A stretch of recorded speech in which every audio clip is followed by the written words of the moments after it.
सिखाएगा, खुदा का रूप बताएगा। खुदा के रूप की सुनना बात, रास्ता सकरा है। चले हो तुम खुदा के साथ, रास्ता सकरा है। खुदा का थामे रखना हाथ, रास्ता सकरा है। चलो चले यीशु के साथ, आओ थामे यीशु का। Hallelujah, hallelujah, hallelujah, hallelujah.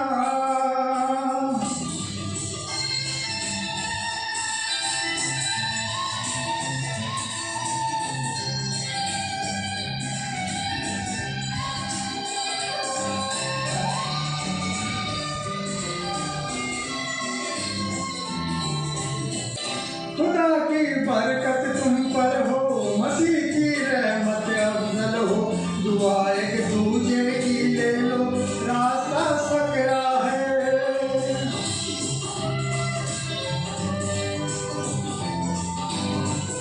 खुदा की बरकत तुम पर हो, मसीह की रहमत अफजल हो। दुआ एक दूजे की ले लो, रास्ता सकरा है।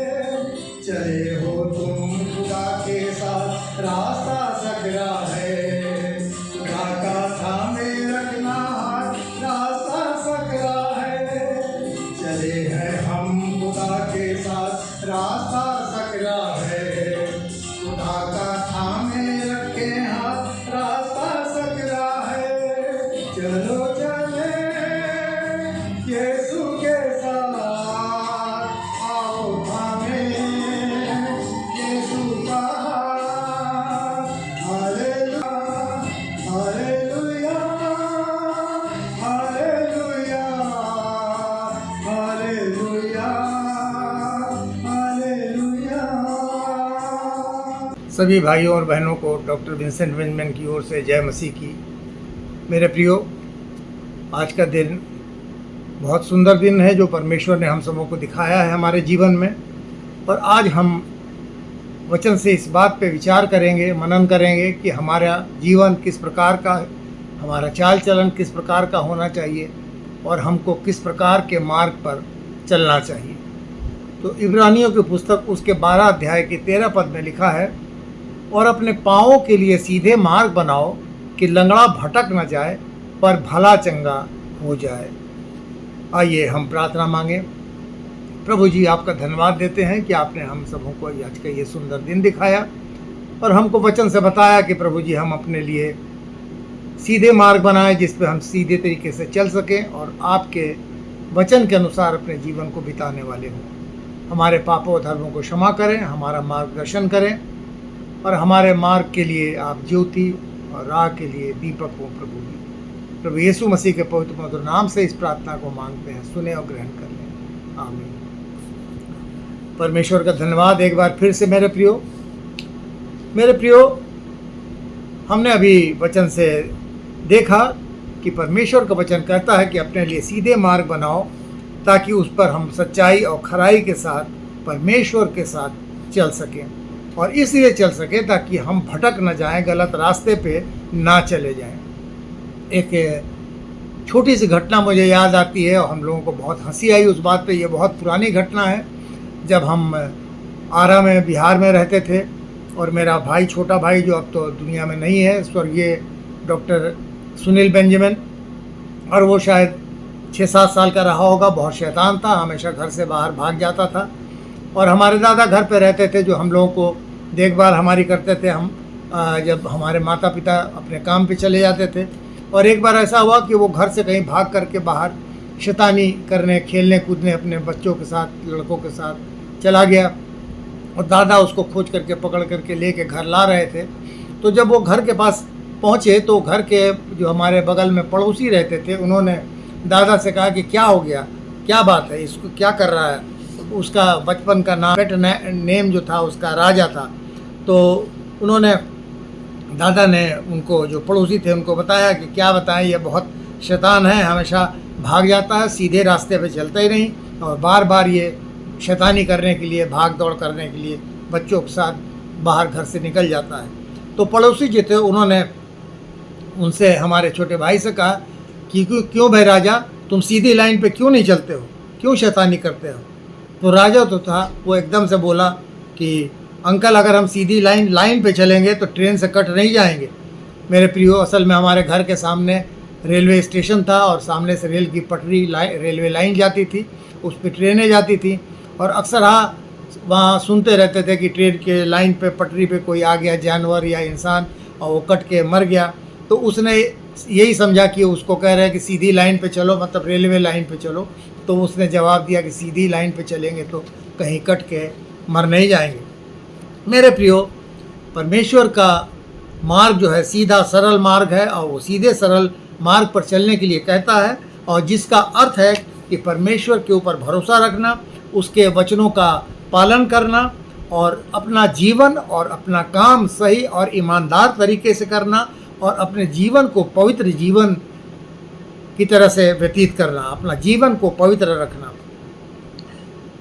ये अपने उद्धार करने के साथ साथ परमेश्वर की शक्ति को मांगना बहुत ज़रूरी है, उसके सामर्थ्य को मांगना बहुत ज़रूरी है, क्योंकि बिना परमेश्वर की सहायता के परमेश्वर के मार्ग पर चलना लगभग असंभव सा होता है। तो ज़रूरी है कि परमेश्वर हमारी सहायता करे। वचन संहिता उसके 15 अध्याय के 2 पद में वचन कहता है, वो जो खराई से चलता है और धर्म के काम करता है और हृदय से सच बोलता है, वो परमेश्वर के तंबू और पवित्र पर्वत पर रहने पाएगा। तो जो खराई और सच्चाई के साथ चलता है, धर्म के काम करता है, वो परमेश्वर के भवन में यानी उसके तंबू में, उसके पर्वत पर रहने पाएगा। क्योंकि लूका रचित सुसमाचार उसके 3 अध्याय के 5वें और 6ठे पद में वचन कहता है, हर एक घाटी भर दी जाएगी और हर एक पहाड़ और टीला नीचा किया जाएगा, और जो टेढ़ा है सीधा और जो ऊंचा नीचा है वो चौरस मार्ग बनेगा और हर एक प्राणी उद्धार को देखेगा। तो परमेश्वर जब हमारी सहायता करेगा तो हर एक वो ऊबड़ खाबड़, वो टेम्पटेशंस, वो परेशानियाँ, वो ऐसी चीज़ें जो हमको गलत रास्ते पर ले जाने के लिए मजबूर करती हैं, उनको परमेश्वर हमारे जीवन से दूर कर देगा और हर एक रास्ते को सरल और सीधा बना देगा, ताकि हम उसके ऊपर परमेश्वर के साथ उसकी संगति में बहुत ही आराम से चल सकें। भजन संहिता उसके 119 अध्याय के 105 पद में वचन कहता है कि तेरा वचन मेरे पाँव के लिए दीपक और मेरे मार्ग के लिए उजियाला। तो परमेश्वर का वचन जो है वो हमारे पाँव के लिए दीपक है और हमारे रास्ते के लिए उजियाले का काम करता है। और जब हम उस उजियाले में चलते हैं तो वो हमें अपने जीवन के लिए सकरे मार्ग पर ले करके चलता है, क्योंकि चौड़ा मार्ग जो है वो विनाश की ओर ले जाता है और सकरा मार्ग जीवन की ओर ले जाता है। मत्ती रचित सुसमाचार उसके 7वें अध्याय के 13 और 14 पद में वचन कहता है, सकेत फाटक से प्रवेश करो, क्योंकि चौड़ा है वो फाटक और चकला है वो मार्ग जो विनाश को पहुंचाता है, और बहुतेरे हैं जो उसमें प्रवेश करते हैं। क्योंकि सकेत है वो फाटक और सकरा है वो मार्ग जो जीवन को पहुंचाता है, और थोड़े हैं जो उसे पाते हैं। तो मेरे प्रियो, ज़रूरी है कि हम सब सकरे मार्ग से चलें ताकि जीवन को पहुँचे। और बहुत बार ऐसा होता है कि जब हम सकरे मार्ग पर चलने की कोशिश करते हैं तो हम भटकने लगते हैं। तो परमेश्वर का वचन हमको चिताते हुए ये कहता है, यशाया नबी की पुस्तक उसके 30 अध्याय के 21 पद में कि और जब कभी तुम दाहिने व बाईं ओर मुड़ने लगो, तब तुम्हारे पीछे से ये वचन तुम्हारे कानों में पड़ेगा, मार्ग यही है और इसी पर चलो। तो मार्ग यही है और इसी पर चलो। नीति वचन उसके 2 अध्याय के 13 और 14 पद में वचन कहता है कि जो खराई का मार्ग छोड़ देते हैं ताकि अंधियारे मार्ग में चलें, और जो बुराई करने में आनंदित होते हैं और दुष्ट जन की उलट फेर की बातों में मगन रहते हैं। तो मेरे प्रियो, जो लोग सच्चाई और सीधी सरल रास्ते को छोड़ करके, मार्ग को छोड़ करके और ऐसे मार्ग पर चलते हैं जो दुखदाई है और ऐसी बातों में मगन रहते हैं, उलट फेर की बातों में, तो निश्चित रूप से वो दंड के भागी हो जाते हैं। नीति वचन उसका 14 अध्याय के 12 पद में लिखा है कि ऐसा ऐसा मार्ग है जो मनुष्य को ठीक जान पड़ता है, परंतु उसके अंत में मृत्यु ही मिलती है। हमको कभी कभी लगता है कि जो हम रास्ता अपना रहे हैं गलत रास्ता, वही सही रास्ता है, वही अच्छा है, उसी पे चलना चाहिए। लेकिन निश्चित रूप से वो रास्ता जो है हमको अंत में मृत्यु की ओर लेकर के चला जाता है। ये याकूब की पत्री उसके 4 अध्याय के 8वें और 10वें पद में वचन कहता है, परमेश्वर के निकट आओ तो वो भी तुम्हारे निकट आएगा। हे पापियों, अपने को शुद्ध करो और दुचित्ते लोगों, अपने हृदय को पवित्र करो। तो वचन कहता है कि परमेश्वर के निकट आओ तो वो भी हमारे निकट आता है। और प्रभु के सामने हम अपने आप को जब दीन बनाते हैं तो वो हमको और ऊंचा शिरोमणि बनाता है, ऊंचा स्थान दिलाता है। मेरे प्रियो, अगर हम या हमारा कोई भाई किसी गलत टेम्पटेशन में पढ़ करके, परीक्षा में पढ़ करके गलत रास्ते पे चलता है तो उसको भी हमको संभालना है, बचाना है। कि गलतियों की पुस्तक उसके 6 अध्याय के पहले पद में लिखा है कि यदि कोई मनुष्य किसी अपराध में पकड़ा भी जाए तो तुम जो आत्मिक हो नम्रता के साथ ऐसों को संभालो और अपनी भी चौकसी रखो कि तुम भी परीक्षा में ना पड़ो। तो हमको दूसरों को भी बचाना है, अपनी भी चौकसी के साथ रक्षा करनी है कि हम भी किसी प्रकार की परीक्षा में ना पड़ें। और ये प्रभु यीशु मसीह का निमंत्रण जो है मेरे प्रियो, वो सबों के लिए है। ऐसा नहीं कि कुछ सेलेक्टेड लोगों के लिए है, हमारे आप के लिए, सबके लिए यूनिवर्सल है। पूरे विश्व के लोगों को, सबको अपने पास बुलाता है। अगर मत्ती रचित सुसमाचार उसके 4 अध्याय के 19 पद को और 9वें अध्याय के 9 पद को पढ़ेंगे तो वहाँ पे वो मछुआरों से और महसूल लेने वाले मत्ती से कहता है, मेरे पीछे चले आओ। और इसलिए चले आओ क्योंकि मार्ग, सत्य और जीवन मैं ही हूँ। प्रभु यीशु का मार्ग जो है वो पवित्रता का, शांति का, प्यार का, त्याग का, मेल मिलाप का, भाईचारे का, क्षमा करने का मार्ग है। और उस पर चलने से ही हमारा उद्धार होता है और हम अनंत जीवन के भागी होते हैं, अनंत जीवन हमको मिल जाता है। लेकिन कई लोग जो हैं वो इस मार्ग से चलने से दूर भागते हैं, हट जाते हैं, वहाँ से चले जाते हैं। और प्रभु यीशु मसीह कभी किसी के साथ ज़बरदस्ती नहीं करता, कभी किसी को ये फोर्सफुली नहीं कहता कि तुम मेरे मार्ग पे चलो। और वो जो जिस मार्ग पे जाना चाहता है उसको छोड़ देते हैं, क्योंकि प्रभु यीशु मसीह कभी भी किसी को ज़बरदस्ती अपने पीछे चलने के लिए नहीं कहते हैं। और चाहे वो उनका कहना है कि अगर तुम मेरे पीछे आते हो तो अपनी मर्ज़ी से आओ। यूहन्ना रचित सुसमाचार उसके 6 अध्याय के 66 और 68 वर्ष में लिखा है कि उसके चेलों में से बहुत से उल्टे फिर गए और उसके बाद उसके साथ ना चले। तब यीशु ने उन 12 से कहा कि क्या तुम भी चले जाना चाहते हो? तो शमौन पतरस ने उसको उत्तर दिया, हे प्रभु, हम किसके पास जाएं? अनंत जीवन की बातें तो तेरे ही पास हैं। तो मेरे प्रियो, प्रभु यीशु मसीह के चेलों में से बहुत से थे जो वापस चले गए। और प्रभु यीशु मसीह ने अपने चेलों से पूछा कि क्या तुम भी वापस चले जाना चाहते हो? लेकिन शमौन पतरस ने मना कर दिया और उसने कहा कि हम किसके पास वापस चले जाएं, किसके पास जाएं, क्योंकि अनंत जीवन की बातें तो तेरे पास हैं। और कोई भी वहाँ से उसको छोड़ करके वापस नहीं जाना चाहता था, क्योंकि उनको मालूम था कि प्रभु यीशु मसीह जी है, वही मार्ग है और वही ज्योति है। क्योंकि मार्ग का, सच्चे रास्ते का प्रकाश जो है, ज्योति जो है, वो प्रभु यीशु मसीह है।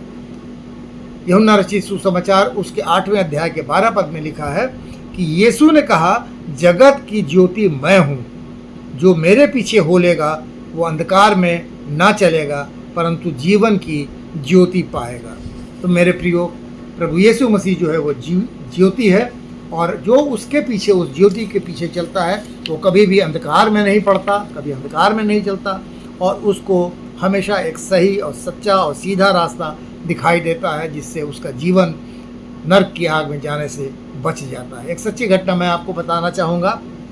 एक गांव था जो समुंदर के किनारे था और वो वहाँ गांव के बगल में समुंदर से लगा हुआ पहाड़ी इलाका भी था। बड़ी बड़ी चट्टानें समुंदर तक जाती थीं और रात के समय में ऐसा होता था कि बहुत से जहाज़ जब पानी में जाते थे तो कई बार रास्ता भटक जाते और आकर के उन चट्टानों से टकरा जाते थे और वो जहाज़ जो थे वो तो टूट फूट जाते ही साथ साथ बहुत ही जानों का भी नुकसान होता था। बहुत से लोग जो उस पर सवार होते थे वो मारे जाते थे और गांव के लोगों को उससे बहुत ही ज़्यादा दुख होता था कि इतने लोगों की जान चली गई और इसका कुछ रास्ता निकालना चाहिए कि समुद्र के जहाज़ जो हैं, नावें जो हैं, रात में वो रास्ता ना भटके अंधकार में, और सही मार्ग से अपने बंदरगाह तक चली जाए।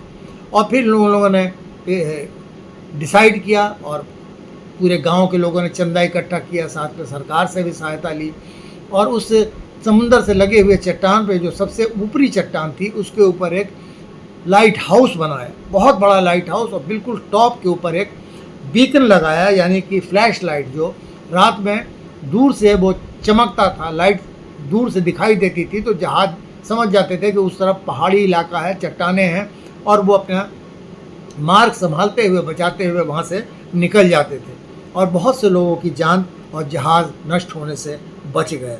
तो मेरे प्रियो, ये इस प्रकार का लाइट हाउस जो है वो एक आशा का, एक होप का और एक सुरक्षा का प्रकाश स्तंभ बन गया, लाइट हाउस बन गया।